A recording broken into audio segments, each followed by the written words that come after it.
అంటే నువ్వు ప్రభుద్రోహం దేశద్రోహం చేసి పారిపోయిన కోశాధికారి ధర్మదేవ్ కొడుకు అన్నమాట. బహుశా ఆ ద్రోహే నిన్నిక్కడికి పంపి ఉంటాడు. అవునా? కాదు, నా పుట్టుక గురించి తెలుసుకున్న నేను నా తల్లిని కలుసుకోవడానికి వచ్చాను. మీ ప్రభుత్వం నా తండ్రి మీద ద్రోహి అనే ముద్ర ఎందుకు వేసిందో తెలుసుకోవడానికి వచ్చాను. ఏ పాపం ఎరుగని నా కన్న తల్లిని బానిసగా మార్చి కటడాల వెనుక కష్టాల పాలు ఎందుకు చేశారో తెలుసుకుని ఆమెను తీసుకువెళ్ళడానికి వచ్చాను. దేశద్రోహి కొడుకు అయిన నువ్వు క్షమించండి. ద్రోహి అని నా తండ్రిని నిందించే ముందు ఆయన ఏ ద్రోహం చేశారో చెప్పండి. నా తల్లి ఏ నేరం చేసిందో చెప్పండి. ఆ వివరాలన్నీ వినాలనుకుంటున్నావా? అయితే విను. మా సంస్థానంలో కోశాధికారిగా పనిచేస్తూ నమ్మకంగా రాజభక్తితో ఉండే నీ తండ్రి ధర్మదేవును 20 ఏళ్ల క్రిందట ఒక ముఖ్య విషయమై మా రహస్య మందిరానికి పిలిపించాం. ధర్మదేవ్, ప్రస్తుతం భారతదేశ పరిస్థితి చాలా అస్తవ్యస్తంగా ఉంది. వ్యాపార నిమిత్తమై ఈ గడ్డ మీద అడుగుపెట్టిన తెల్లదొరలు విభజించి పాలించు అన్న సూత్రంతో దేశాన్ని విస్తరించుకుంటున్నారు. సంస్థానాలను ఆక్రమించుకుని ఖజానాలను కొల్లగొట్టి మన దేశ సంపదను వాళ్ల దేశానికి తరలిస్తున్నారు. ఈ పరిస్థితుల్లో మనం ప్రాణాల కంటే ముఖ్యంగా కాపాడుకోవాల్సింది మన దేశానికే గర్వకారణమైన నెమలి సింహాసనం, కోహినూర్ వజ్రం. అవి మన ఖజానాలో చాలా కట్టుదిట్టాలతో భద్రంగా ఉన్నాయి ప్రభు. ఎంత భద్రంగా ఉన్నా తెల్లవాళ్లు సంస్థానాన్ని ఆక్రమించుకున్న మరుక్షణంలో వాటిని సొంతం చేసుకుంటారు. కనుక వాటిని రహస్యంగా ఇక్కడి నుంచి తరలించి వేరెక్కడైనా భద్రపరచాలి. ఆ బాధ్యత నీకు అప్పగిస్తున్నాను.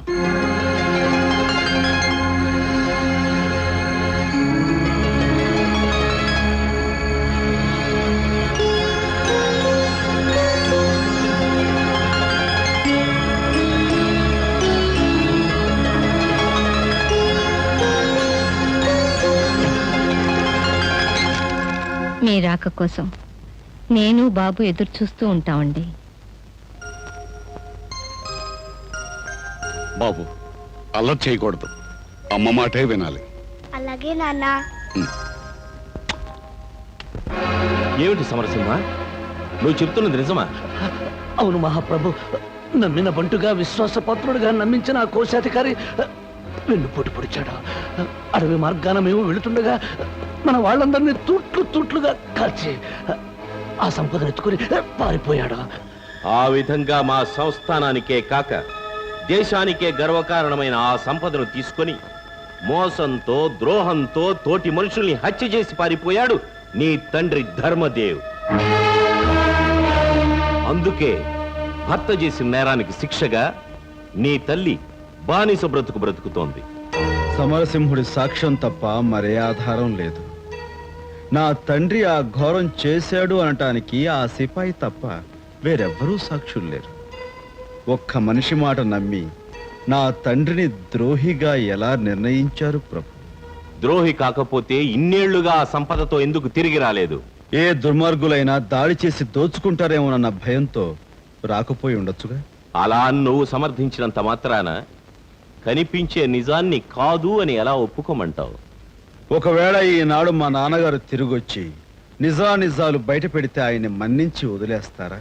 అతి విలువైన ఆ సంపద ఏమైందో తెలిసిన తర్వాతే నీ తండ్రికి మన్నింపు. అయితే నాకు అవకాశం ఇవ్వండి. నేను నా తండ్రిని ఆ సంపదను తీసుకొచ్చి మీకు అందజేస్తాను.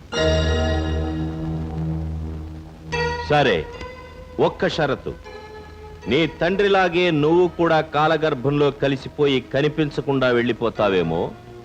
అందుకే నీకు ఒక్క నెల రోజులు మాత్రమే గడువు ఇస్తున్నాం. ఆ నెల దాటేటప్పటికి నువ్వు తిరిగి రాకపోతే బందీగా ఉన్న నీ తల్లిని ఉరి తీస్తాం. అది నీకు సమ్మతమేనా?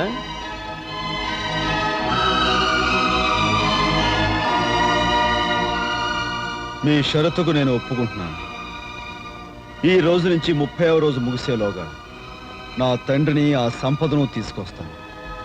ఆయన్ని నిర్దోషిగా నిరూపిస్తాను. అతన్ని విడుదల చెయ్యండి.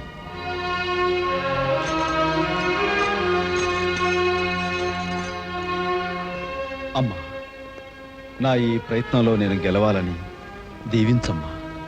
నువ్వు గెలవాలని ధర్మాన్ని నిలపాలని మనస్ఫూర్తిగా నిన్ను ఆశీర్వదిస్తున్నాను బాబు.